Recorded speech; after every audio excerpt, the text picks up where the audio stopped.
శ్రీ శ్రీ శ్రీ శ్రీ శ్రీ మధ్విరాట్ పోతులూరు వీర బ్రహ్మేంద్ర స్వాముల వారికి జై, మాతా గోవిందమాంబకు జై, ఈశ్వరమ్మ తల్లికి జై. అందరికీ నమస్తే అండి. నా పేరు బుండాడ హైమావతి ఫ్రమ్ పాలకొండ. జయజనాయనకు సంబంధించిన కాళికాంబ సప్తశతిలో 40వ పద్యం దీని తాలూకా వివరణ తెలుసుకుందామా?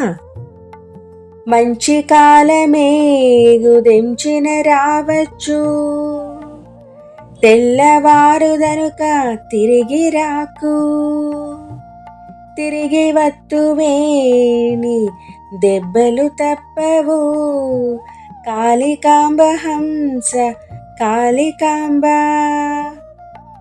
ఉన్న పుణ్యకాలం ఎప్పుడు తరిగిపోతుందో తెలియదు, కాబట్టి ఉన్న కాలాన్ని సద్వినియోగపరుచుకోవాలి.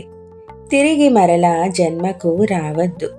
తిరిగి వచ్చాక కష్టాలు అనుభవించాల్సి ఉంటుంది.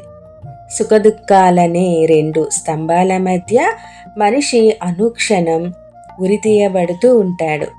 దీనినే గీతాచార్యులు దుఃఖాలయం అశాశ్వతం అని ప్రబోధించారు. జై గురుదేవా.